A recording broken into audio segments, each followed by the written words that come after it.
2차 전도 여행 중이었던 이 사도 바울이 아시아 지역을 넘어서 유럽 땅이니 마게도냐 지방으로 건너가서 빌립보와 또 데살로니가 또 베레 이어서 이제는 아가야 지역의 아데, 즉 그리스의 수도였던 아테네를 방문하게 되었습니다.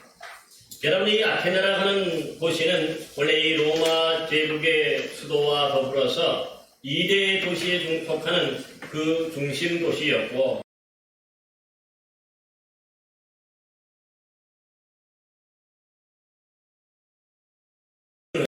그러한 바로 이 헬레니즘 문화의 원산지가 바로 이 아테네였습니다. 그래서 이 아테네는 주전 49년에 페르시아 군대가 침략해 왔을 때 승리하였는데, 이때 이 승리의 소식을 위해서 달렸던 것에서 유리한 그 마라톤 경기를 비롯해서 육상 경기, 또 레슬링, 복싱 등과 같은 이 세계 최초의 올림픽을 매해마다 개최했던 그러한 나라이기도 합니다. 또한 이 아테네는 조각과에서도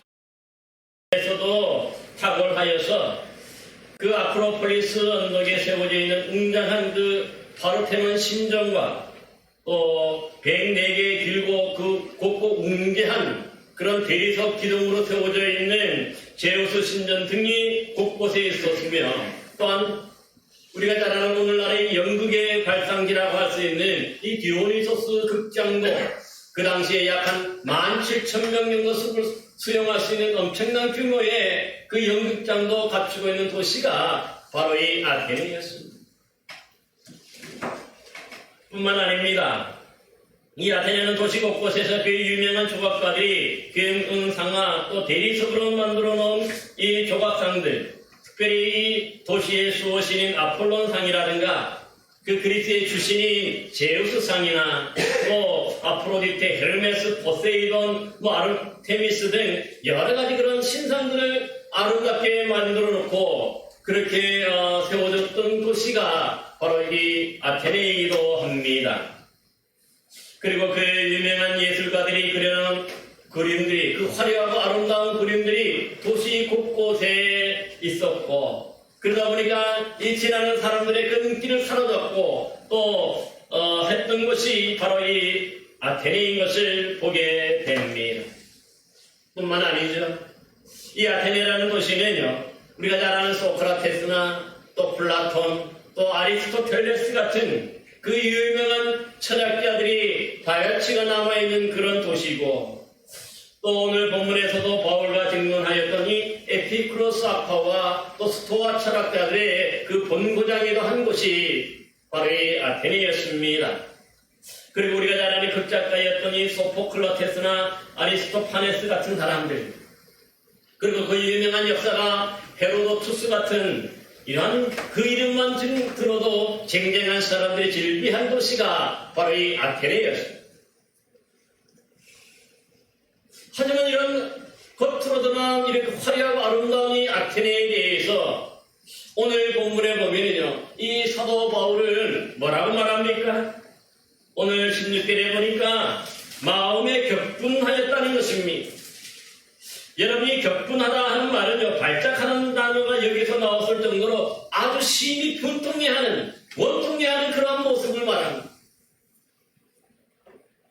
여러분, 왜 이 바울은 화려한 아테네를 보고서 발작할 정도로 이렇게 심한 분통을 터뜨리고 있는 것일까요?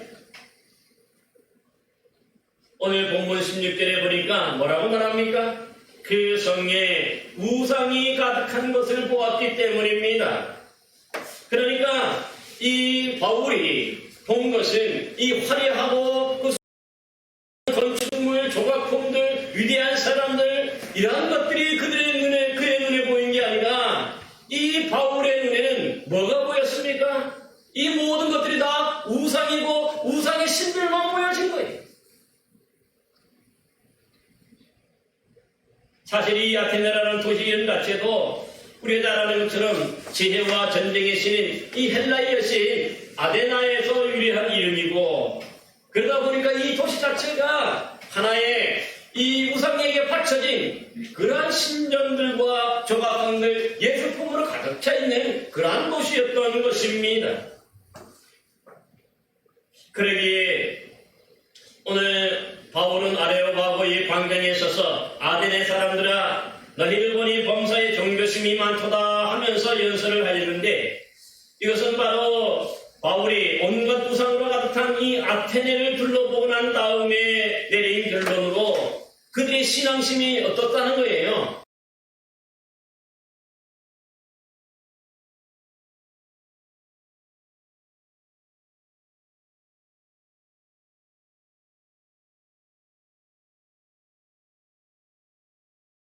다는 거예요. 그러니까 이름이 알지 못하는 신을 위해서도 그 제단을 만들어 놓고 경배하고 숭배했다는 뜻입니다. 그러나 이 아테네 사람들은 혹시라도 자신들이 알지 못하는 신들의 이 노예를 받지 않을까 염려하여서 그 이름 모를 신들을 위해서도 제단을 만들어 놓고 섬길 정도로 그들의 신앙은 미신적이었음을 우리에게 보여주고 있는 것입니다. 여러분, 이런 아테네의 다양한 종교적 건축물, 또 신상들, 또 미술품 등 이 다양한 신들을 섬기는 이런 영적으로 부패하는 모습을 보고 오늘날의 우리 신앙인들은 뭐라고 그러냐면은 이런 사회를 바로 다원주의 사회 혹은 다종교 사회 또 다신사회라고 부를 수 있는 것입니다. 하지만 여러분, 성경에서는 분명하게 말합니다. 사도행전 4장 12절 우리가 잘 아는 말씀이죠. 다른 이로서는 구원을 받을 수 없나니 천하 사람 중에 구원을 얻을 만한 다른 이름을 우리에게 주신 일이 없다고 분명히 말씀하고 있습니다. 더불어 또한 요한복음 14장 6절에서도 예수께서 이르시되 내가 곧 길이요 진리요 생명이니 나로 말미암지 않고는 아버지께로 올 자가 없느니라 분명하게 말씀하고 있습니다. 그러니까 이 수많은 신들, 세상의 이 피조물이 이러한 신들의 이름으로 구원받을 수는 결코 없다는 거죠. 오직 그 중에서도 구원받을 수 있는 이름은 예수 그리스도밖에 없음을 분명히 성경은 밝혀주고 있는 것입니다. 그러기에 예수 그리스도를 믿어야 되는 것이고 예수 그리스도 외에는 구원이 없다는 것을 우리는 확실히 깨달아야 하는 것입니다. 그렇습니다.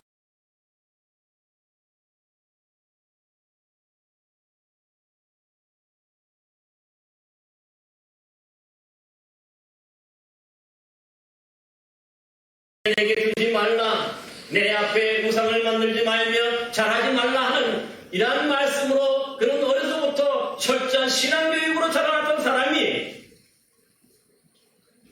그러기에 이렇게 겉으로 보여지는 아테네의 훌륭하고 아름다운 건축물이라 할지라도 그러한 겉모습 이면에 있는 신상과 또 신전 또 그들의 어떤 우상숭배, 미신적인 우상숭배에 대해서 그는 분개하고 또 이렇게 격분하였던 것을 보게 되는 것입니다. 그러기에 바울은 모세가 시내산에서 이 하나님으로부터 십계명을 받는 동안에 그 밑에 있는 백성들이 무엇을 하였습니까? 그들은 이 밑에서 아론이 그 금송아지를 만들어서 그것이 뭐냐면 하나님이라고 그들에게 내세우고 그렇게 우상 숭배하는 사건이 벌어지죠. 그럴 때에 이 십계명을 받아 내려오던 모세는 어떻게 합니까? 너무 거기에 격분하여 노하여 심히 노하여.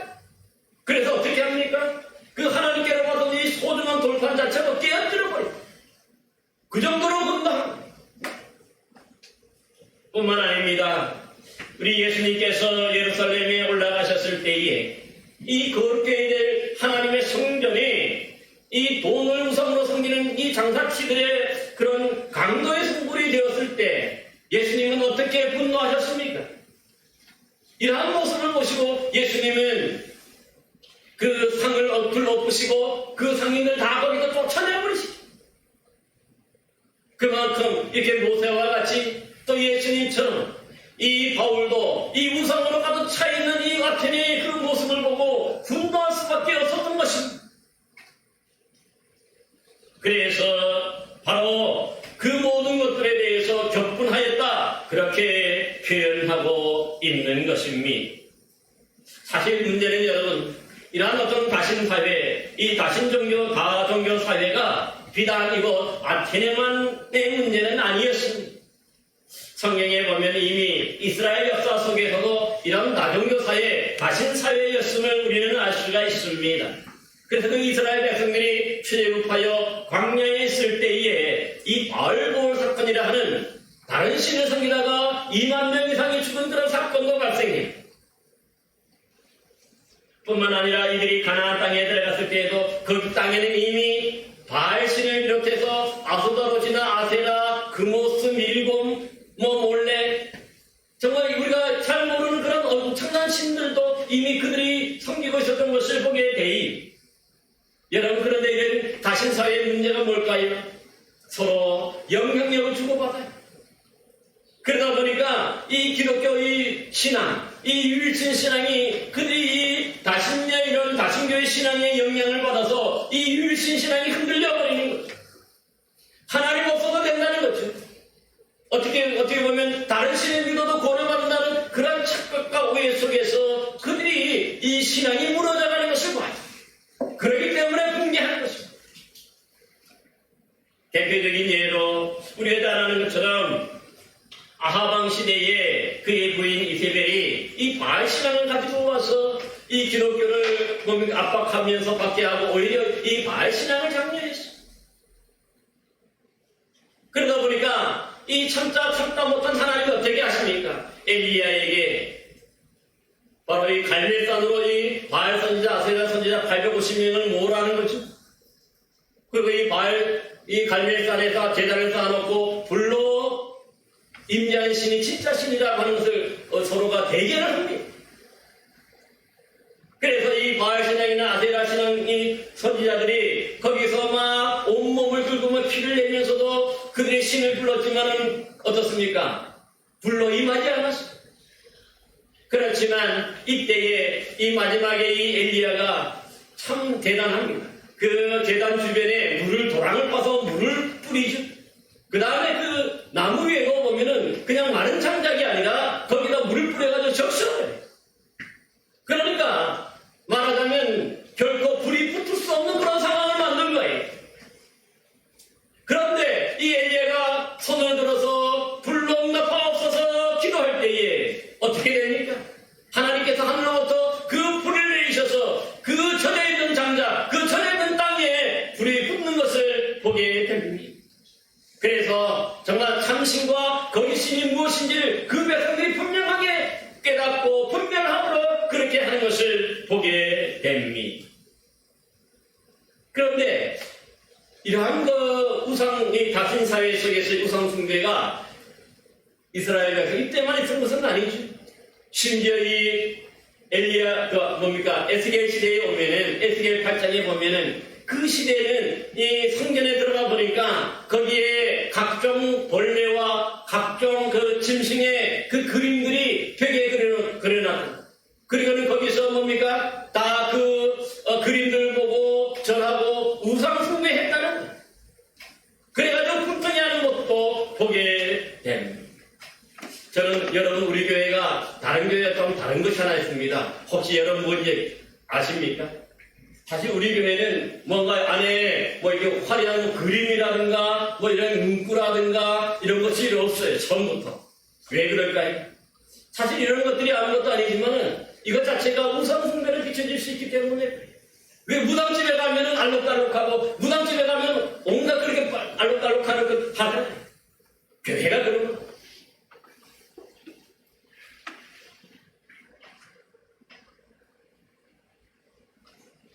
그런데 오늘날 이런 다신론적인 이런 혼합주의적인 신앙이 사실은요, 이 아테네나 또 이 이스라엘에게만 있었던 것은 아니에요. 오늘날 우리 한국에도 보면은 이러한 종교 다원주의적인 그런 사상, 이런 혼합주의적인 신앙이 우리 가운데도 오늘날 많은 영향력을 미치고 있어요. 그래서 요즘에 다원주의라는 말을 쓰게, 종교 다원주의라는 그런 말을 쓰게 되는데, 이 말이 무슨 뜻이냐면은 절대적인 진리가 없고 절대적인 종교가 없고 다 똑같아요. 다 뭡니까? 잘 믿으면 구원받을 수 있다. 그렇게 가르치는 것이 뭐냐면 종교다원주의입니다. 그러다 보니까 이 기독교의 유일신 신앙이 흔들려 버렸어요.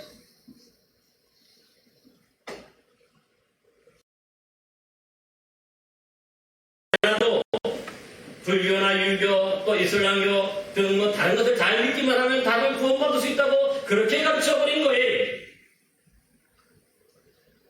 그래서 이 한국교회가 지금 이 뭡니까 흔들리고 있어요. 이렇게 우리나라에서 이런 종교다원주의를 주장했던 사람들이 꽤 있는데요. 이들은 주로 초교파적인 이 연세대학교나 감신대학교 또 이 가톨릭 재단이 서강대학교 중에서 이러한 사상을 펼쳤습니다. 그래서 연세대학교 유동식 교수라는 사람은 범신론적 기독론이라 하는 것을 내세우고 또 감리교 신학대학교의 변선한 교수는 우주적 그리스도 중심의 혼합주의를 내세웠습니다. 또 이 감신대의 이 홍종수 교수가 포스트 모던 신학이라는 걸 내세우고 서강대학교의 기리성 교수라는 사람은 보사이에스dom이라는 엉또당또한 그러한 주장을 펼치기도 한 것을 보게 됩니다. 그런데 여러분 중요한 것은 뭐냐면 이들이 아무리 이렇게 외쳐도 성경 어디에 하나님 외에 다른 신을 믿고 다른 신을 섬기면서 구원 얻은 인물이 한 명이라도 있습니까? 있으면 한번 말씀해 보세요. 성경에는 한 명도 없습니다. 대신 주의 백성들 중에 하나님 외에 다른 신을 믿고 섬겼지 않는 자들은 다들 예외 없이 죽음을 면치 못했지. 그만큼 철저했습니다. 그러므로 이 종교다원주의라고 하는 것은요, 이런 종교 간의 뭐 다툼이나 갈등은 해결할 수 있을지는 몰라도 결코 우리 신앙인들이 받아들일 수 없는 이 사탄의 역사요, 사탄의 사상임을 우리는 분명히 기억해야 할 것입니다. 그러므로 여러분 우리 주변에 이런 주장을 하거나 그들을 추정하는 자들이 있다면 우리는 오늘 사도 바울처럼 이런 거룩한 분노 겪고 수 있어야 돼요. 분별할 수가 있어야 된다 하는 그러한 뜻입니다. 사실 우리가 성질이 나빠서 분내하는 것이 아니라 정말 유일하고 살아계신 참되신 하나님을 하나의 세상적인 우상으로 취급하기 때문에 우리는 경노하고 분노해야만 하는 것입니다. 그런데요, 문제는 뭐냐면 이런 사상과 가르침만 있는 게 아니 오늘날 우리 이런 다원주의적인 가치관, 다신사회에서 이런 다원주의적인 가치관은 알게 모르게 오늘 한국 신앙인들에게도 엄청난 영향력을 끼치고 있어서 과연 우리가 믿는 신앙이 올바른 신앙인지 다시 한번 점검해야 될 때도 되었다는 것입니다. 예를 들어서 사실 한국교회는요, 기복신앙을 중심으로 하는 이 무당, 샤머니즘의 영향을 참으로 많이 받고 있습니다.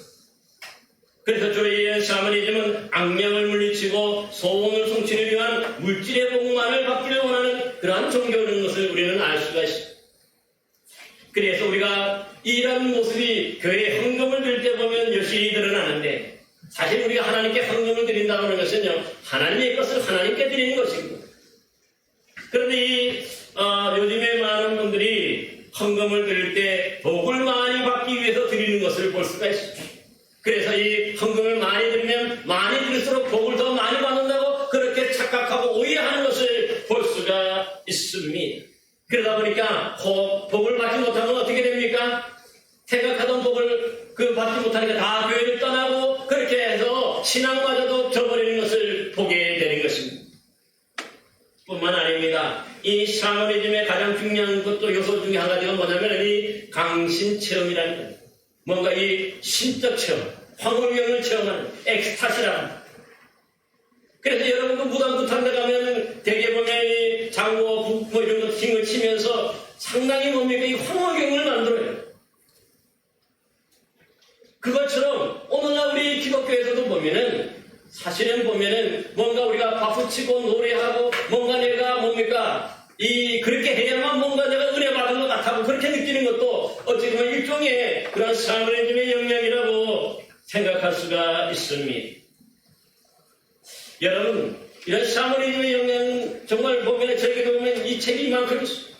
그만큼 오늘날 이 샤머니즘이 오늘 한국의 기독교를 많이 잠식하고 있습니다. 우리의 신앙을 올바른 신앙에 자꾸 벗어나게 만드는 주된 원인이 바로 이 샤머니즘의 영향을 받았기 때문에 그렇습니다. 뿐만 아닙니다. 이 인간의 공로를 내세우는 불교의 영향도 우리가 많이 받고 있죠.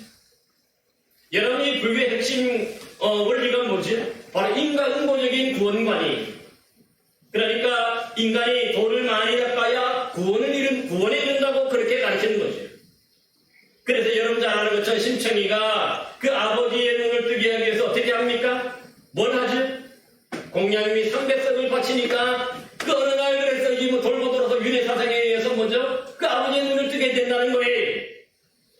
그런데 이러한 사상은 우리 한국 기독교도 많이 영향을 미쳐요. 그래서 똑같이 이렇게 많이 드리는 것도 그렇지만은 사실 뭡니까? 100일 기도니 또 1000일 기도니 특히 일천 번제와 같은 그런 다른 형태로 오늘 이 불교의 영향이 많이 나타나요. 그러다 보니까 오늘 교회 안에서 봉사하고 하는 것도 뭡니까? 열심히 봉사하고 충성해야 뭔가 우리가 대가를 지불해야 하나님의 은혜를 복을 받는다고 그렇게 또 가르쳤어요. 사실 우리 기독교는 알다시피 뭡니까? 인간의 공로는 조금 더 내세울 수 없는 정도예요. 오히려 예수 그리스도만의 예수 그리스도의 십자가 공로만이 있지 그 나머지 공로는 있을 수가 없는 그런 우리 기독교의 것을 보게 돼요. 그런데 이것과는 정반대의 그런 모습을 우리가 하고 있는 거예요. 여러분 100일 기도했기 때문에 하나님이 들어주시고 1000일 기도했기 때문에 하나님이 들어주시는 게 아니에요.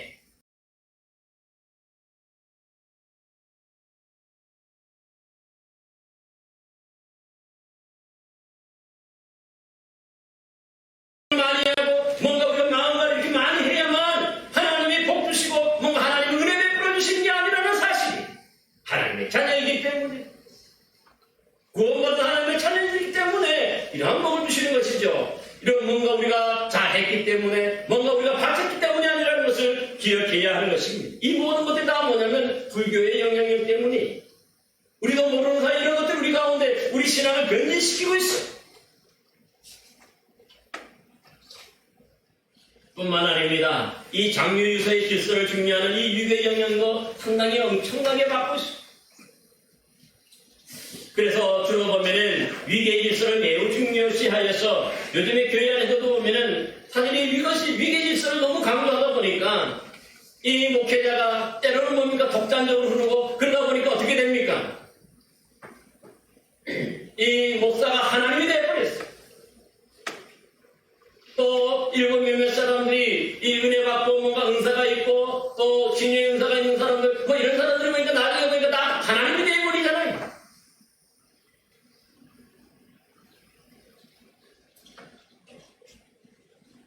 특별히 뭐 크게 살펴보지 않아요.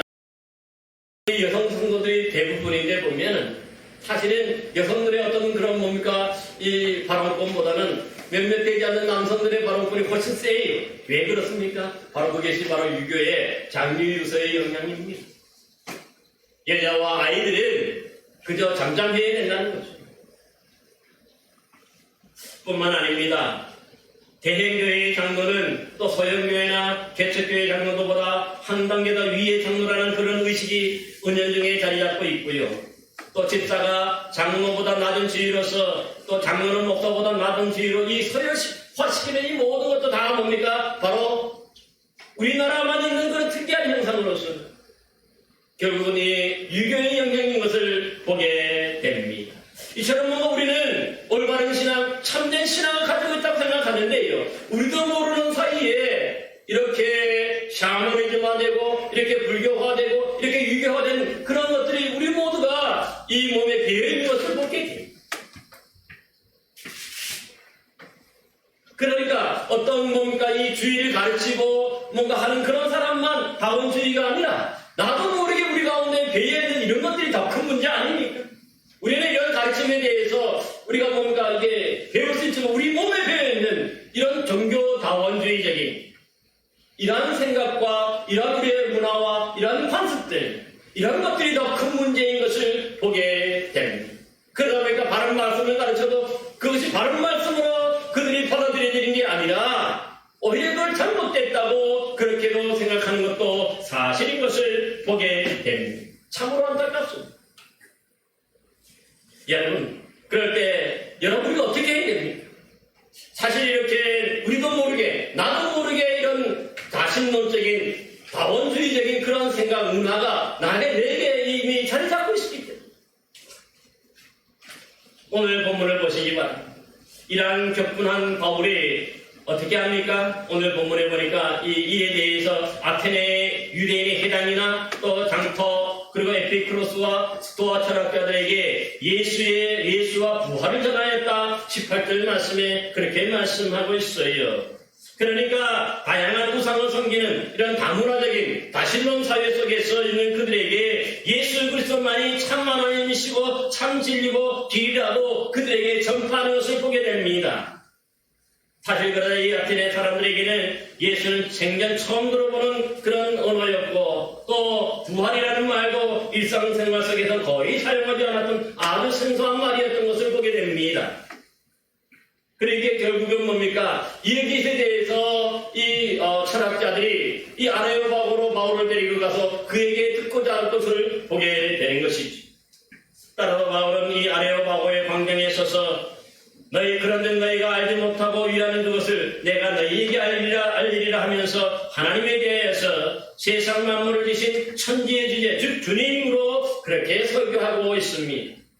제 창조자 하나님은 결코 사람의 손으로 만든 크고 화려한 그런 신전이나 신상 가운데 계시는 분이 아니고 오히려 또한 하나님은 아테네 사람들이 섬기는 신들처럼 무엇인가 부족하여서 사람의 손으로 재물을 받는 그런 분도 아니라는 사실입니다. 오히려 하나님은 세상 만민들에게 생명과 호흡과 만물을 친히 주시는 분으로서 인류의 모든 족속을 한 혈통으로 만드셔서 온 땅에 살게 하시는 분이라고 가르치고 있는 것입니다. 그러면서 본문 28절 29절에 보면 우리가 하나님의 소생 즉 하나님의 자녀라고 말했는데요. 즉 세상 모든 사람들이 바로 하나님으로부터 생겨났으므로 인간의 상상력과 손기술에 의해서 만들어지는 금이나 은이나 보석이나 돌로 만든 우상을 결코 잘못되었다는 것을 그들에게 지적하고 있는 것입니다. 그러므로 이제 아테네 사람들은 그들이 지금 섬기고 있는 이런 우상 숭배임을 기억하고 이제 진정 돌이켜서 하나님께 돌아와 회개해야 함을 그들에게 역설하였던 것입니다. 그러기에 이 바울은 이어서 알지 못하던 시대에는 하나님이 간과하셨거니와 이제는 어디든지 사람에게 다 명하사 회개하라 하였으므로 이제 정하신 사람으로 하여금 천하를 공의로 심판하는 작정하시고 이에 그를 죽은 자 가운데서 다시 살리신 것으로 모든 사람에게 믿을 만한 증거를 주셨다고 역설하였던 것입니다. 바울은 여기서 시대를 둘로 구분하고 있는데요. 즉 알지 못하던 시대와 이제 지금의 시대입니다. 즉 알지 못한 시대에는 예수님의 부활 이전의 시대를 뜻하고 지금 이 시대는 십자가와 부활로 도래한 구원의 시대를 뜻하고 있습니다. 그러므로 이 알지 못하던 시대에는 사람들이 각종 우상들을 성경으로 하나님의 심판을 받아 마땅하지만은 그러나 당장 심판하지 않고 하나님이 간과하셨다는 거예요. 지나쳐 두셨다는 거예요. 그렇지만 이제는 지금 이 시대는 어디든지 사람에게 다 명하여 회개하라 하였으므로 주님 앞에 돌아와서 회개해야 구원받을 수 있다고 역설하고 있는 것을 보게 됩니다. 오늘날 우리 가운데 있는 다문화, 다신적인 그런 문화와 간섭들 여러분 우리 스스로가 예수 그리스도의 그 모습에 비춰서 하나하나 이제는 털어내야 될 줄로 믿습니다. 정말 성경을 그래서 다 잘 알아야 돼요. 그래야 성경 중심으로 우리의 잘못되어 있는 이런 신앙의 모습 혹이나 샤머니즘이나 불교나 또 유교의 영향을 받아서 그릇되고 왜곡된 우리의 신앙의 모습을 이제는 다시 한번 말씀 중심으로 예수 그리스도 중심으로 다시 한번 점검하고 바르게 일으켜 세워야 하는 것을 보게 됩니다. 따라서 오늘날 우리가 살고 있는 이런 다원주의 사회 속에서 이 종교 다원주의적 가치관과 신념이라고 하는 것은요 반기독교 반예수적임을 우리가 분명히 기억하고 따라서 예수 그리스도 외에는 결코 구원이 없다는 사실을 명심하면서 오직 믿음 오직 신앙을 바탕으로 우리가 유혹에 흔들리지 말고 이 혼란한 다원주의적 세상에서 이기고 승리함으로 정말 여러분 모두 하나님이 기뻐하시고 하나님이 원하시는 그러한 신앙이 주님의 영광이 되고 기쁨이 되는 복된 신앙인들이 되시기를 주님의 이름으로 간절히 기원합니다. 기도하겠습니다.